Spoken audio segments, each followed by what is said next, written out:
Good morning, class 9th student. Today, 1st September 2020, on Tuesday. Today I attend Kritika textbook, story number 1, इस जल प्रलय में, written by Phanishwar Nath Renu. इससे पहले कि जो 29 अगस्त सैटरडे के दिन मैंने आपको ऑनलाइन क्लास दी थी, इसमें मैंने आपको पेज नंबर 5, 6, 7 पर लिखी हुई समरी मैंने बताई थी और इसके वर्ड मीनिंग मैंने आपको बताए थे। क्योंकि ये 11 से 12 पेज में आपका चैप्टर लिखा गया है, चैप्टर लंबा है। एक बार मैंने फुल्ली समरी बताई आपको, फिर मैंने इसे छोटे छोटे टुकड़ों में कर करके मैं आपको समरी बता रहा हूँ, उसके वर्ड मीनिंग बता रहा हूँ, जिससे आपके दिमाग में ये सही रूप से बैठ जाए। आज मैं आपकी बुक के जो पेज नंबर 7, 8 और 9 है, उसमें जो लिखा है मैं उस समरी को आगे बढ़ा रहा हूँ। देखिए, जिस समय बाढ़ के लिए गोलंबर क्षेत्र, राजेंद्र नगर क्षेत्र, जहाँ पर लेखक फणीश्वर नाथ रेणु का निवास है, वहाँ पर महानगर पालिका पटना की गाड़ियों के द्वारा एडवर्टाइजमेंट किया जा रहा है कि रात्रि के 12 बजे तक पानी इस क्षेत्र में भी आ जाएगा। लेखक इस उत्सुकता भरे माहौल को देखने के लिए, अपने नेत्रों से उसका नज़ारा देखने के लिए लालायित है। लेखक घर पर ही है और सोच रहा है, लेटा लेटा अपने बिस्तर पर, कि कब 12 बजे और कब मैं बाढ़ के नज़ारे को अपने आँखों से देखूं। 12 बज गए हैं, उसे नींद नहीं आ रही है, वो अपने विचारों में खो गया है। उसे अपने बीते हुए समय की पुरानी बातें याद आ रही हैं।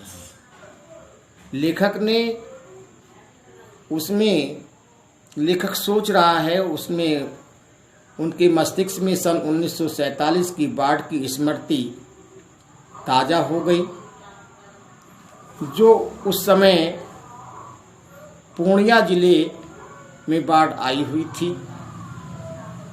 और लेखक अपने गुरुजी के साथ बाढ़ पीड़ितों को रिलीफ देने के लिए नाव पर सवार होकर के जा रहा था। चलते चलते उसे एक द्वीप या टापू दिखाई दिया। उसने इच्छा व्यक्त की कि इस टापू पर जाकर के टांग सीधी कर ली जाए, थोड़ा सा आराम कर लिया जाए। उसने अपने मन की बात को अपने गुरु से बताई, जो उनके साथ थे, बहादुर साहब। उन्होंने उन्हें सचेत किया कि तुम्हें वहाँ जाकर के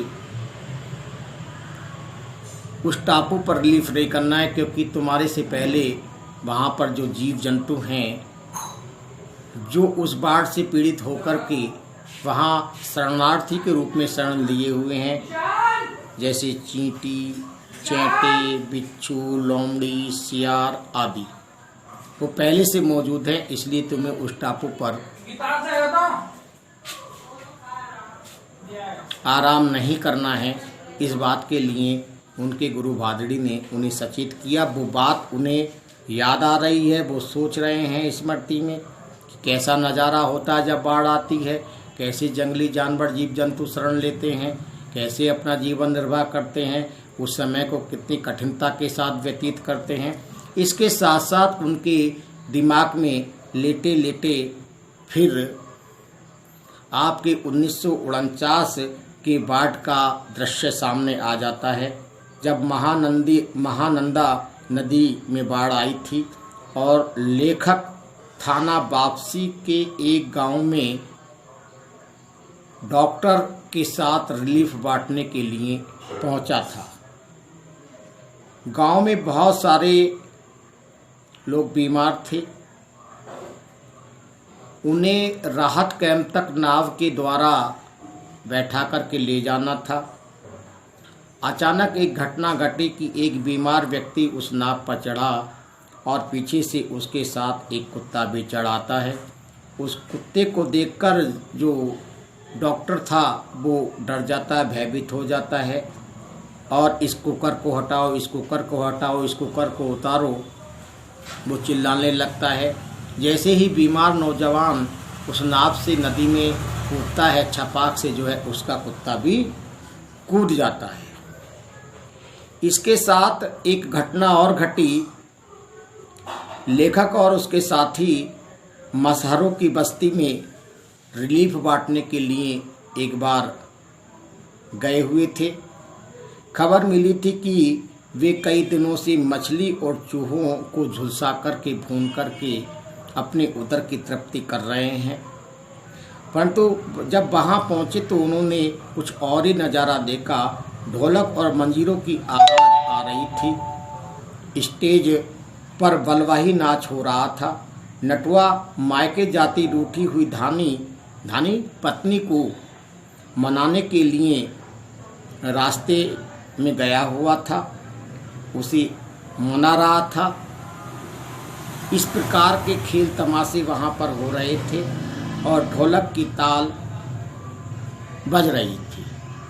जो बाढ़ पीड़ित लोग थे उनके शरीर कीचड़ में सने हुए थे, परंतु वो अत्यंत खुश होकर के एकाग्र मन से उस नाच गाने को, उस नाटक को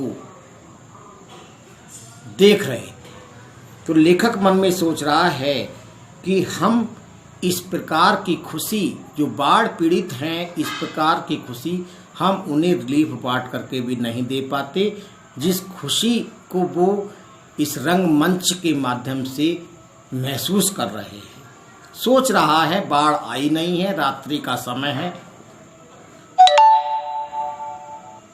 बलवाही नाच को देखकर के लेखक को 1937 में आई बाढ़ की भी याद आ गई। उस समय लेखक बालचर स्काउट था, पढ़ता था और स्काउट के कैंप करता था। नाव के अभाव में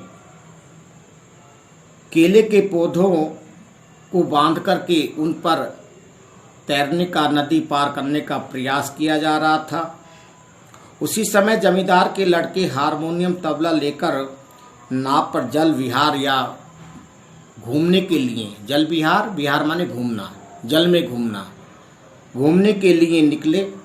गांव के नौजवानों ने उनकी नाव छीन ली और उनके साथ मारपीट की। वो घटना भी उसे लेटे लेटे लेखक को ताज़ा हो जाती है। तो उन जो मस्करे युवक थे, जो नाव लेकर के जल विहार करने के लिए निकले थे, 1967 की घटना का भी जिक्र है। 1967 में जब पुनपुन का पानी राजेंद्र नगर में घुस आया तो कुछ मनचले युवक युवतियां फिल्मी दृश्य की भांति नाव पर पिकनिक मजा लूटने के लिए चल पड़े। एक युवती काफ़ी पाउडर मथने लगी, दूसरी युवती पढ़ने लगी। कोई नवयुवक फिल्मी अंदाज में डायलॉग बोल रहा था। रेडियो पर तेज आवाज़ में गाने चल रहे थे उनकी नाव में। गाने के बोलते हवा में उड़ता जाए मोरा लाल दुपट्टा मलबल का। तभी गोलंबर के पास स्थित चारों इलाकों की छतों पर खड़े हुए लोग जो बाढ़ का इंतजार कर रहे थे, उन्होंने उन पर फप्तियाँ कसनी शुरू कर दी, तालियां पीटनी शुरू कर दी।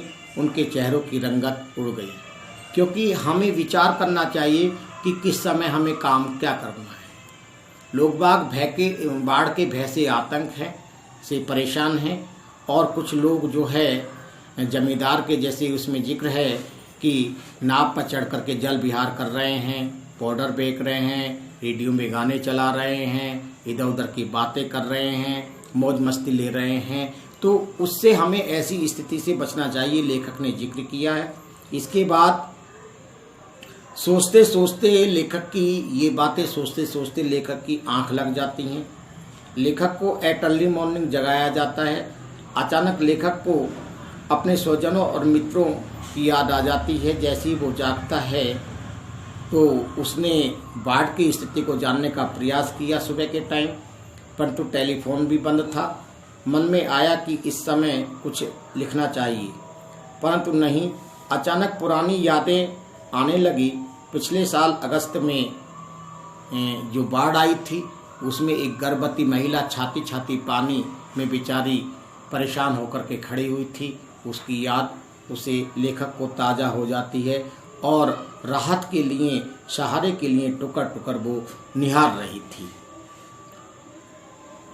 तो आपका यहाँ तक है पेज नंबर आपके 7, 8 और 9 की जो आपकी बुक में थ्योरी दी है। इसके साथ साथ आपके वर्ड मीनिंग भी हैं बेटा। ये वर्ड मीनिंग भी आपको जैसे जैसे मैं बता रहा हूँ वैसे वैसे आगे बढ़ाना है। चैप्टर लंबा है। इसमें वर्ड मीनिंग पेज 7 में आए हैं। शरणार्थी, शरण में आने वाला जिसे शेल्टर कहते हैं। वर्ड आया हिदायत, चेतावनी या आदेश, वार्निंग। पकाही घाव, पानी में लगातार रहने से पैरों पर होने वाला घाव। मुसहरी, एक आदिवासी जाति जो दोने और पत्तल बनाने का काम करती है। मचान कहते हैं पेड़ों की डालों पर घर बनाकर रहने की जगह। स्टेज कहते हैं मंच को। बलवाही एक प्रकार का लोक नृत्य होता है। नटुआ, नटुआ वह पुरुष जो स्त्री का वेश बनाकर नाचता या अभिनय करता है। धानी का मीन्स पत्नी है। पेज नंबर 8 में लथपथ आया है, सना हुआ। रिलीफ, राहत, अभाव, कमी। झिंझिर का मीनिंग है जल विहार। इसके बाद अदा, हाव भाव। इसके बाद आपका है वॉल्यूम। वॉल्यूम इंग्लिश का वर्ड है जिसे साउंड या आवाज़ कहते हैं। इसके बाद है फप्तिया, छींटाकशी करना, मजाक उड़ाना, संयोजन, दो तत्वों को मिलाना। इसके बाद पेज 9 पर जो आपकी वर्ड मीनिंग है एग्जीबिशंस, इसे कहते हैं प्रदर्शनी। तटबंध, पानी रोकने के लिए किनारों पर दीवार बनाना। और इसके बाद आपका आया है मंडली। मंडली का मीनिंग है टोली। स्वजन, अपने लोग अर्थात सगे संबंधी, रिलेटिव। इसके बाद आपके विशेष जो वर्ड मीनिंग है यही थे जो मैंने आपको बता दिए। आप बार बार जो वीडियो क्लिप है उसे चलाएं और इन वर्ड मीनिंगों को भी अपनी फेयर नोटबुक में नोट करें। यही काम है। इन्हीं शब्दों के साथ मैं अपनी वाणी को विराम देता हूँ। जय हिंद, जय भारत।